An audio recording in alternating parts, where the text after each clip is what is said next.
Good afternoon and welcome to the Tennessean Webcast.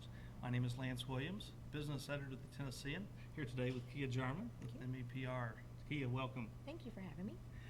Today we're going to be talking about an issue that a lot of business owners may be familiar with, but it's a topic that we're going to spin in a little bit different way, and that's thinking about your own personal board of directors. Now, I know for many businesses they have a board of directors, even smaller companies have a board of directors that help with key decisions and help with the company's overall direction.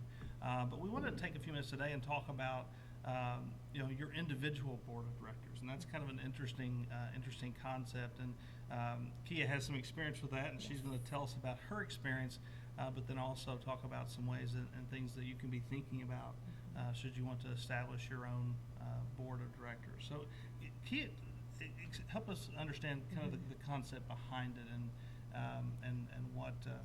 what exactly we're talking about. Sure. Well, a board of directors in general are a group of people who can help you make decisions.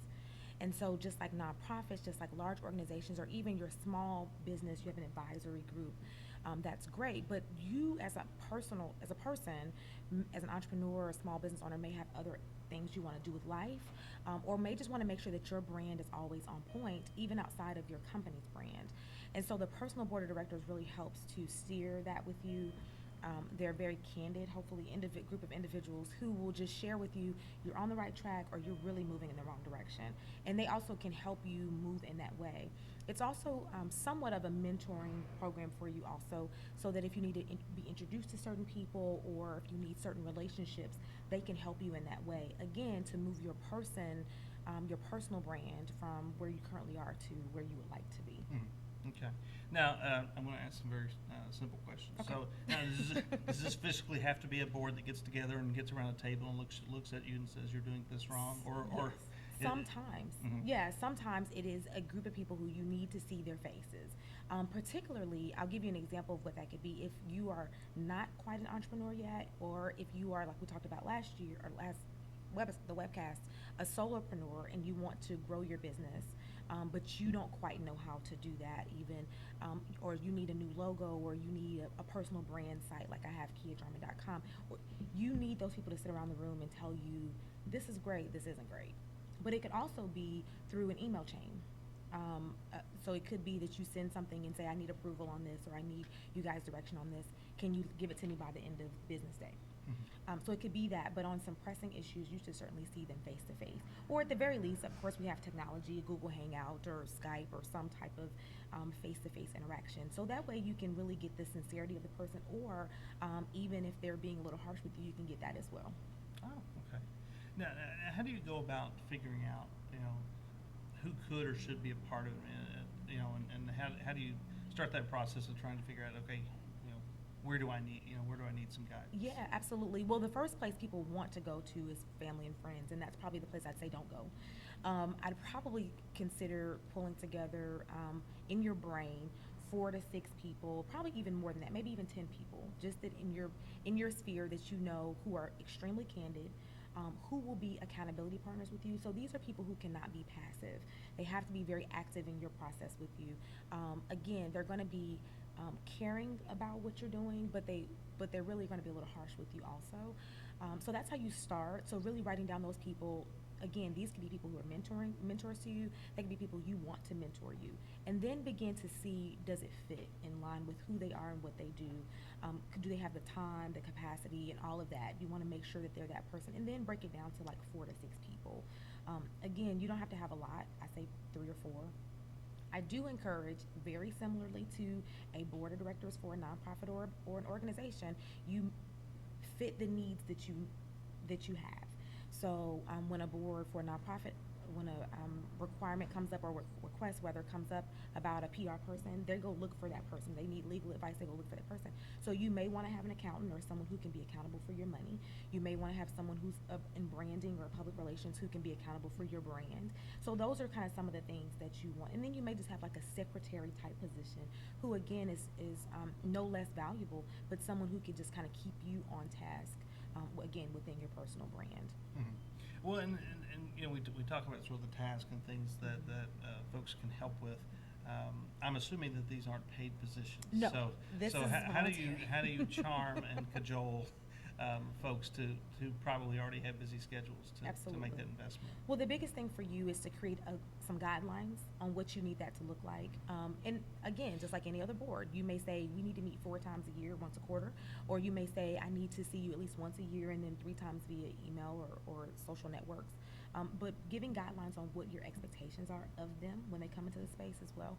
I don't think it's appropriate to every decision you need to make in your business you send, but certainly when you're making big decisions about where your brand is going. So you want to be known as a community activist, as an example, outside of your company.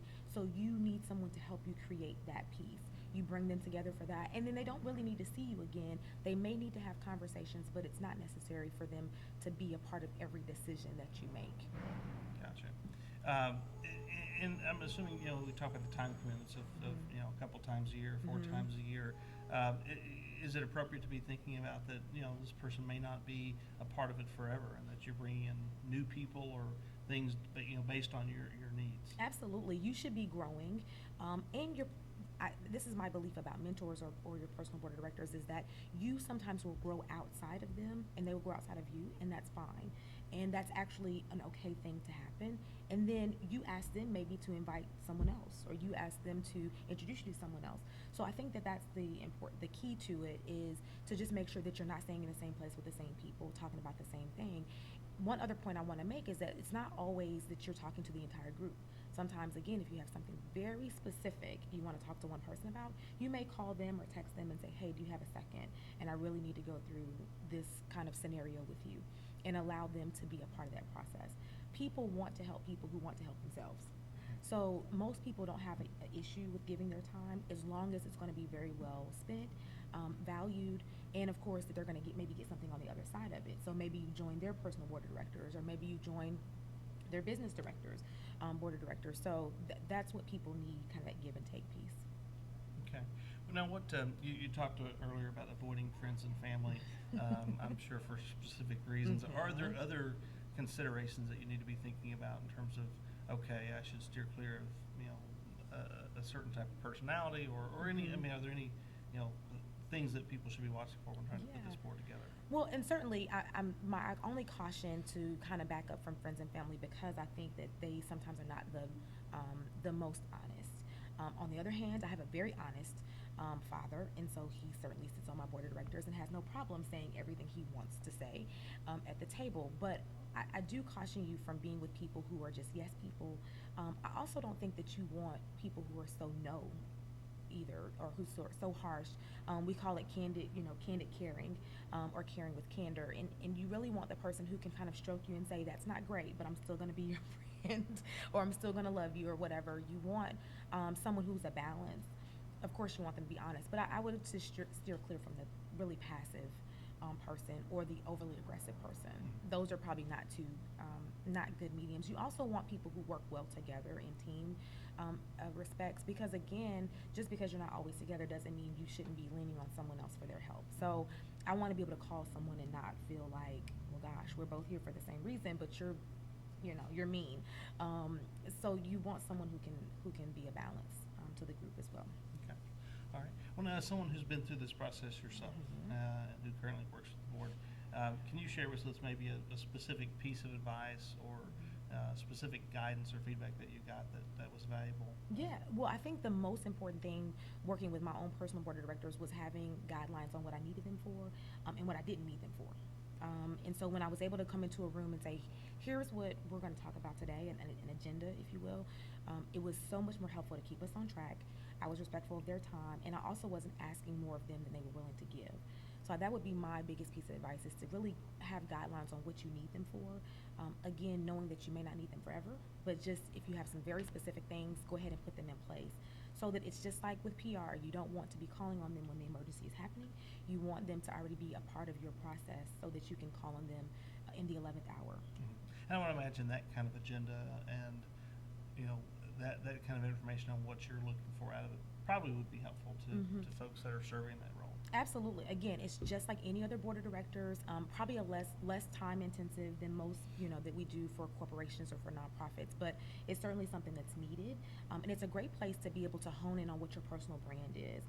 Those people should be able to tell you what they've seen of you and what they want to see of you in that one space. Okay, great. Thank you. Well, thank you so much. No problem. We really appreciate the information. It's been helpful. Absolutely. You can also check out Kia's blog, where she has an entry talking about her experiences. And you can also check at Tennessean.com for news and information and business information that will help you grow your business. Thanks for joining our webcast. We're here every Tuesday at 3 p.m. But you can also check out webcasts on a variety of topics, from sports to entertainment to news and politics, every day at Tennessean.com at 3 p.m. Thanks again for joining us. Have a great week.